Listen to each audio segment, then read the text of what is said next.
ใจสิขาดดังถูกฟ้าฟาดผ่าลงกลางใจแฟนคอยไปมีผู้ใหม่หนีไปกับหนุ่มเศรษฐีขี่รถคันโกปฏิโทษให้โซอีหลีทิมอ้ายแม่บ่ใหญ่ดีป่านนี้คือสิขึ้นสวรรค์หัวใจสิขาดอกหักแม่บ่ตั้งใจเมื่อตอนหักกันไม่ใส่ว่าสิบ่ทิมกันเขาเคยวาดหวังสัญญาว่าสิบ่เปลี่ยนพันจะมีแต่กันและกัน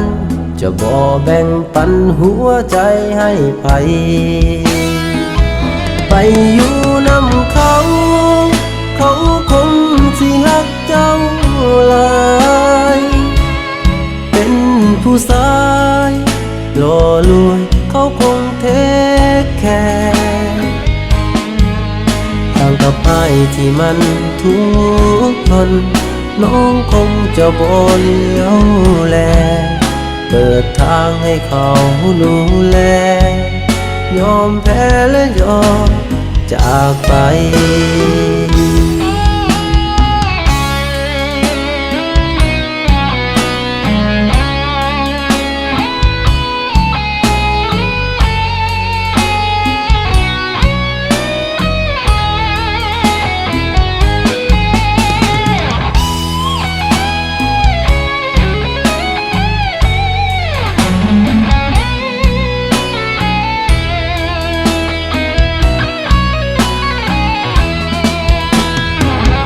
ไปอยู่นำเขาเขาคงสิฮักเจ้าหลายเป็นผู้ชายหล่อรวยเขาคงเทคแคร์ต่างกับอ้ายที่มันทุกข์ทนน้องคงจะบ่เลี้ยวแลเปิดทางให้เขาดูแลยอมแพ้และยอมจากไปไปอยู่นำเขาเขาคงสิฮักเจ้าหลายเป็นผู้ชายหล่อรวยเขาคงเทคแคร์ต่างกับอ้ายที่มันทุกข์ทนน้องคงจะบ่เลี้ยวแลเปิดทางให้เขาดูแลยอมแพ้และยอมจากไป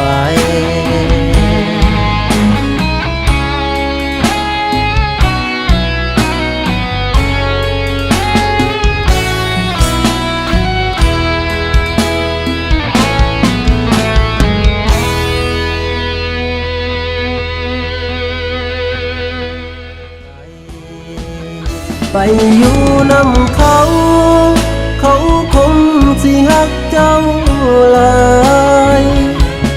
เป็นผู้ชายหล่อรวยเขาคงเทคแคร์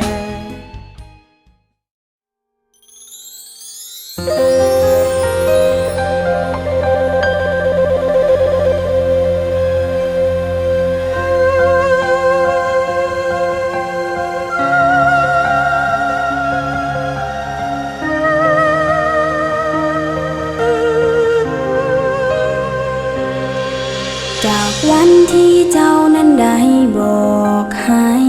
คอยบอกเคยมีวันใดหัวใจจะบ่เหงาเจ้านั้นเคยบอกว่าความหักของสองเฮาจะบ่มีใครสามารถแยกมันได้ก็ยังจดจำกับทุกๆคำที่เคยเว้า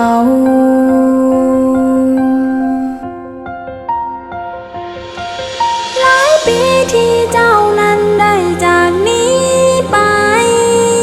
เจ้าอยู่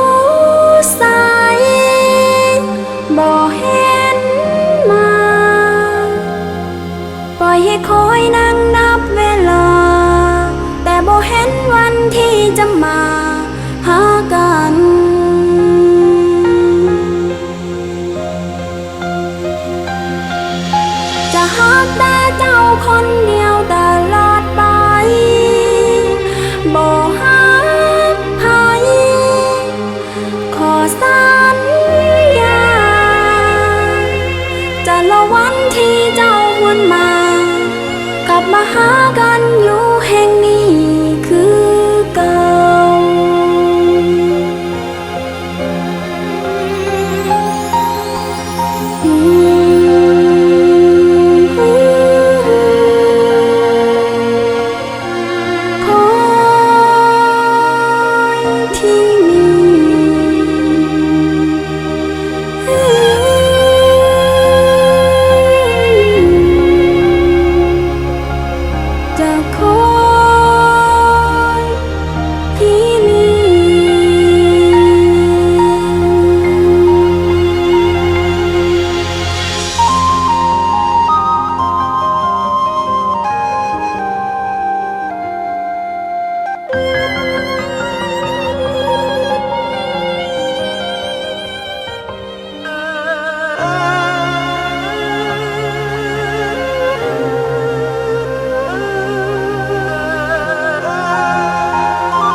ยังฮักยังคอยแต่เจ้าคนเดียวตลอดไป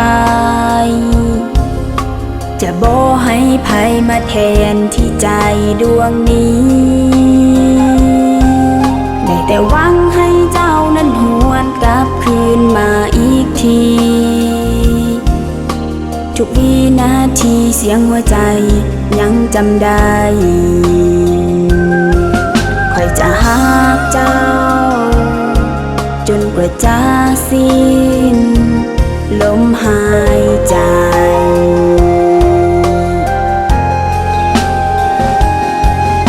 หลายปีที่เจ้านั้นได้จากนี้ไป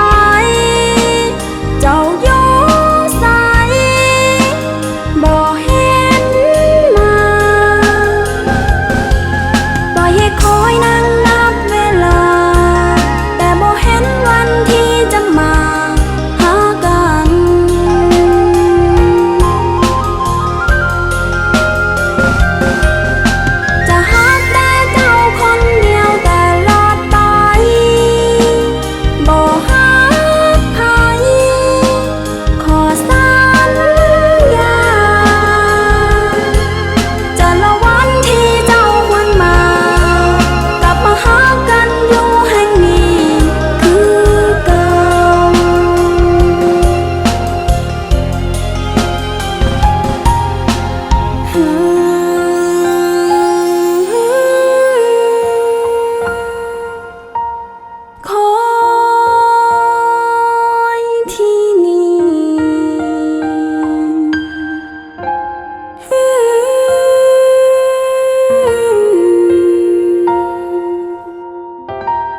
จะคอยที่นี่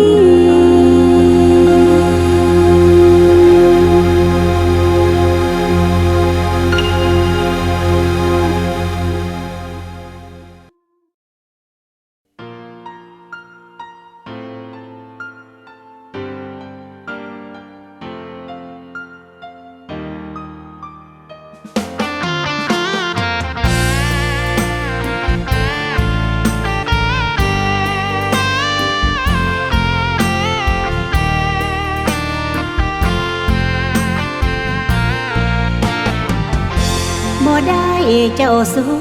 เกิดมามีเนื้อคู่หลายคนต้องทำใจเถิดพ่อหน้าบุญหากน้องต้องทนเด้อคนดีบ่ได้หลายใจเพราะอายเข้าใจอย่าคิดนายนี้น้องดีหากอายอีหลีหากอายคนนี้หากจนหมดใจบ่ได้เจ้าสู้อยากให้อายหูและเข้าใจว่าน้องหักอายเข้าใดอย่าคิดเปลี่ยนใจจากน้องคนนี้ถึงใครจะบอกว่าน้องมาหลอกเจ้าเด้อคนดี ได้โปรดเสื่อใจน้องนี้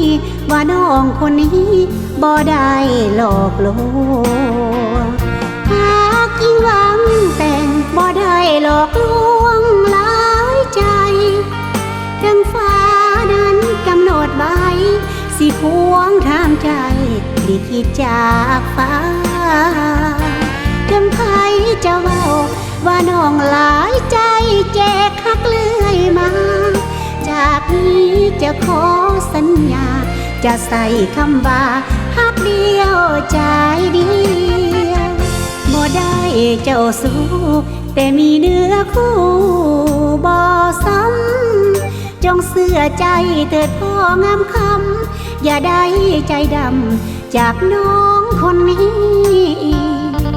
จะขอสัญญาจากนี้และวันต่อไปบอกเคยจะคิดมีภัยสิห้องหัวใจให้อายคนเดียว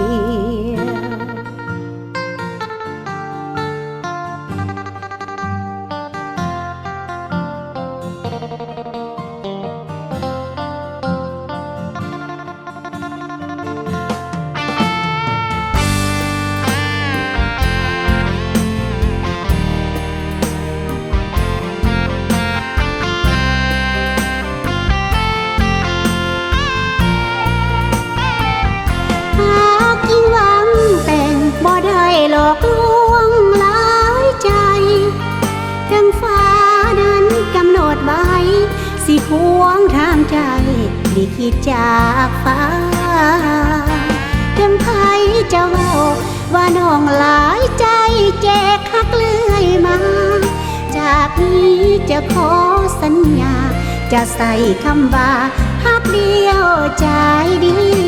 ยวบ่ได้เจ้าสู้แต่มีเนื้อคู่บ่ซ้ำจงเสื่อใจเถิดพ่องามคำอย่าได้ใจดำจากน้องคนนี้จะขอสัญญา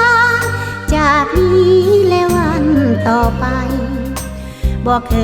ยจะคิดมีภัยสิห้องหัวใจให้อายคน